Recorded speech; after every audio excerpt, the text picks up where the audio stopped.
We've been talking the last few weeks about any number of different macro events. This week we're going to go micro. We're going to talk about how we look at your portfolio here at 10 Capital. So the last few weeks we've been talking about a lot of different macro drivers pushing markets.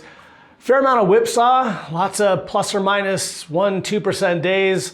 All kind of about where we started the year. And yet these things begin to unnerve clients. What do we make of the housing data, the labor data, the US-Iran situation, domestic politics, all of these things that, again, absolutely matter, certainly can be emotion evoking things.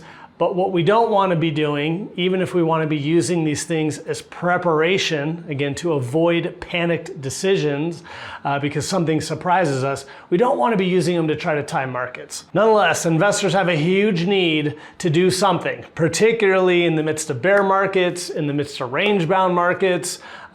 Isn't there something we can and should be doing? What they often mean by that, for whatever reason, the biggest temptation is, shouldn't we be making a big market call? Shouldn't I be making a big decision within my portfolio? And the answer almost invariably is no, but you can use that time to put your focus on other things. Learn about your portfolio. Make sure your portfolio is constructed for what you need and or are hoping to achieve over time. And so I wanted to get down a little bit. This will probably be a few different videos over time, or really of how we think about investments here at 10 Capital.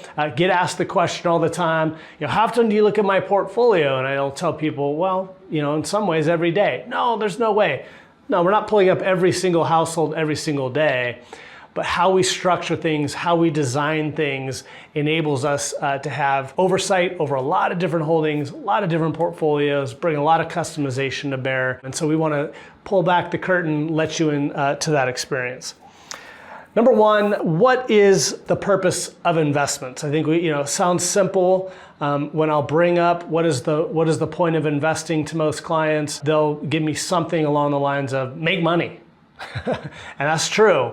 But just like in football, the point is to score the most points, or to score touchdowns. Not every player on the team's purpose, goal is to try to go out there and score touchdowns. Other of them have other roles. It's much the same in a portfolio. Yes, over time, we want to see growth.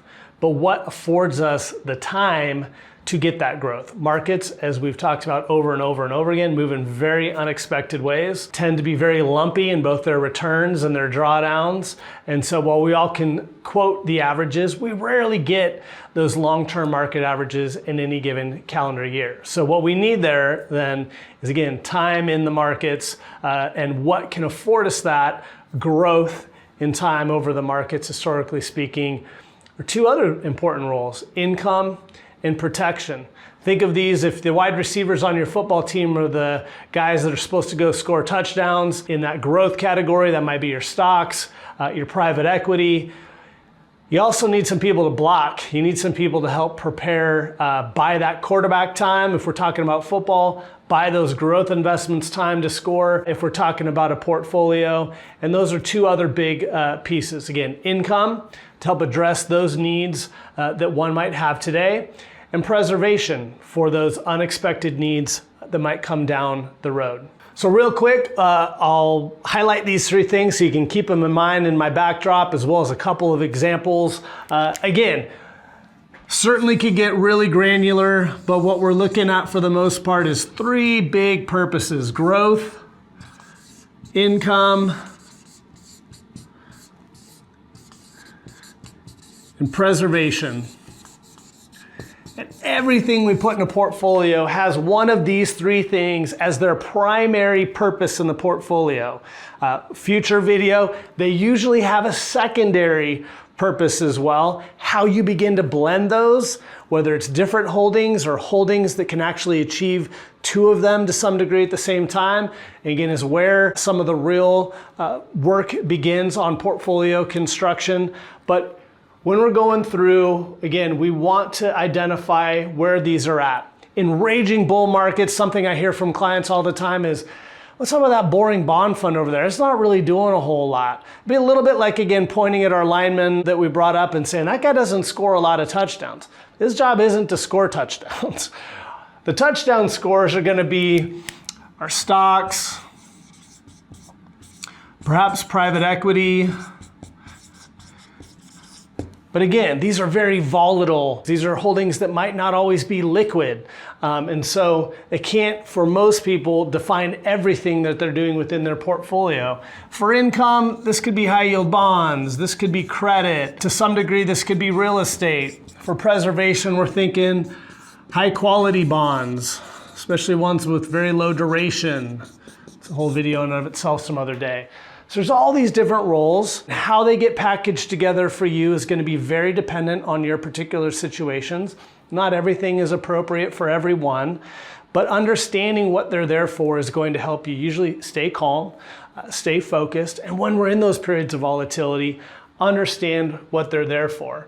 Again, these are all pretty boring until in the midst of maybe a market meltdown, you have an unexpected need arise. Try to sum this up, wrap it up.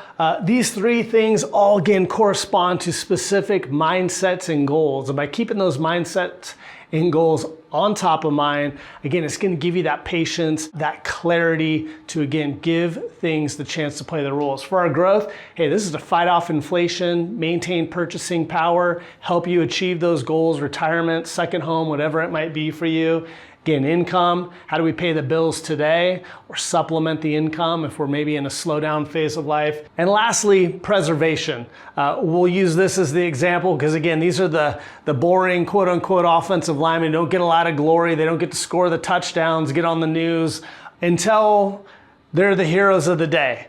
And just like that offensive lineman who makes a key block, where these things get exciting is again in the midst of a market meltdown to help dampen overall portfolio volatility. Perhaps be that extra capital to buy down the market to help catapult you closer to achieving your goals. Or again, just helping meet that unexpected need that again may come at an inopportune time in the market.